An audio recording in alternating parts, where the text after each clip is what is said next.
Hey guys, I'm back in Plano, Texas. This is HQC 2022. We're going to have a ton of official news coming out from Toyota and Lexus this week, but there is a rumor, and more than likely, this is going to happen for the new Lexus LS. This is coming from Japan, totally unofficial compared to what everything else is going to be this week. So let's have some fun with this and talk about what's probably coming for the new 2022 LS. Did I say 2022? I meant 2023.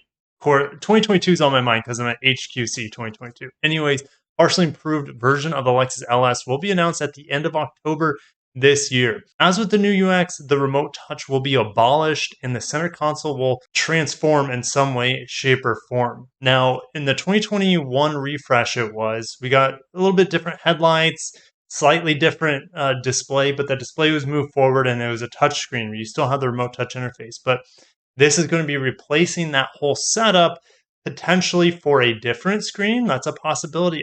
I don't know if that's going to happen. I think they're just going to stick with that 12-inch stuck on display on top of the dash. It kind of looks out of place because the car wasn't designed to have that there in the first place. It was originally kind of integrated into the dash. It was a prettier experience. But what's a better experience is a more functional one, not always an aesthetic one. So that tablet is going to stick out, but it will have the new Lexus interface, wireless Apple CarPlay, wireless Android Auto, voice assistant, etc. Google points of interest. Now we can take this pretty seriously, and that's because this same source gave us the preview for the UX refresh and how that was going to change the interior, and they were spot on with that. So I'm feeling really confident. That's why I'm making a video, and I'm like 95% confident that these changes will happen, but we'll have to wait for later this year. Let's talk about what else is new. First of all, the improvement of the suspension. Even with the minor change in November 2020, that's a 2021 refresh, the ride quality was improved by improving the suspension and run flat tires. But with this partial improvement, the member mounting part of the rear suspension will be updated, and that will help the ride quality. On the other hand, it is a little surprising that the wheel nut fastening is not changed to the hub bolt fastening like the new RC, which is partially improved at the same time. I haven't heard anything about the RC, so we're going to read that after this. I didn't know that was going to be a part of this video, so definitely stay tuned to after we cover the LS, because we'll talk about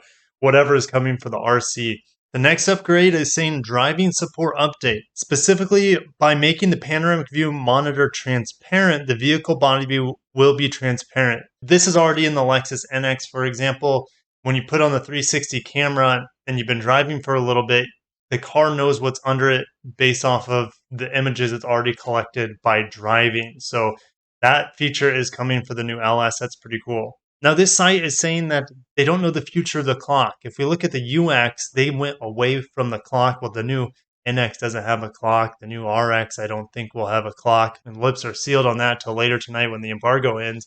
But I don't know if the clock is going to survive on the new LS with this screen refresh. It'd be kind of sad to see it go. And the timepiece is definitely a nice luxury item in all Lexus vehicles, but I don't think it's going to have long-lasting legs in the Lexus lineup. They're saying it could look more like the UX, what we see here, when they updated that screen for that vehicle. I will be giving you guys a preview. I'm pretty sure a preview of the refreshed UX. I'm hoping that's here in Plano, Texas, while I'm here as well. Now, they're saying the remote touch system, of course, with the new Lexus interface is gone. They're not going to have it there at all. So you're going to have this big gap that they're going to have to put something in there. I'm all for having dedicated buttons for heated seats and ventilated seats. We haven't had that on the LS. You kind of have to press a button, then it goes through menus. Most of the time, you just kind of have to keep it on auto, and hopefully it does its best to accommodate your needs. But they're saying that the display audio, so the touchscreen, will be the only method for changing the front seat heater, steering heater, rear sunshade. Below, they have a good image of the UXs, so it's going to be hard to tell what's going to happen. If all these buttons are going into the touchscreen, they're going to have to redesign the center console area. Otherwise, it's going to look like a sea of black plastic like it does in the UX. Or should I say, whatever trim the vehicle has, because this is wood in a lot of the trims. But let's keep reading. The Lexus logo is changing to some extent. The background of the Lexus mark emblem is all black, so the blue background is gone on the hybrid models. We've seen that in other Lexus models refreshed in the past year. The lettering badge of hybrid on the side skirt is also abolished. Guys, I've seen one Lexus LS hybrid out on the streets. They're extremely rare. Lexus hardly sells any of them here in North America, so these things are just they're not really that important. The Lexus badge at the bottom left of the rear tailgate is abolished. That refers to the F Sport badge. Now for the LS, the L mark emblem continues. They're not going to type out Lexus on the LS on the trunk lid. Okay, now for the RC. Here's the bonus content. I didn't know we were going to get anything on the RC. This was a surprise. So let's read into it. This should be coming in, well, it should be announced in late September 2022, probably available late 2022. RCF is scheduled to be improved in January 2023. They're saying the torque vectoring differential will be abolished on the RCF. Let's read. They're saying the RC and RCF debuted in 2014. We haven't had a redesign. I don't think we're going to see a redesign anytime soon. All right, so the first thing that's changing with the RC is they're changing the fastening method of the aluminum wheels, fastening hub bolts. This shares with the new IS and NX. As a result, the bolt diameter becomes thicker, which strengthens the bolt fastening force, which not only improves handling performance, but also reduces unsprung weight, and that's perfect for the RCF model. It doesn't look like there are going to be any new wheel designs. Upgraded safety sense. So we have motorcycle detection, pedestrian daytime and nighttime detection, pedestrian crossing when turning left and right. I think this is Lexus Safety Sense 2.5, if I remember correctly. Upgraded lane tracing, improved roadside recognition. Let's talk about the center navigation. Pretty much all the Lexus models are switching over to the new Lexus interface, and fairly quick, to be honest. This is surprising. This is not like Lexus. They typically wait for a whole new refresh or redesign to update the technology in the vehicle. Things are changing fast for them, and let's get back into it. The screen size is the same. It will become a touchscreen, and apparently to display audio is the new Lexus interface. So wireless Apple CarPlay, wireless Android Auto, all the stuff I talked about before with the LS. So gone is the touchpad as well, which I'm sure some of you guys are excited for. Let's get into the second page where we have a few more news updates. Part of the interior color is gone away with.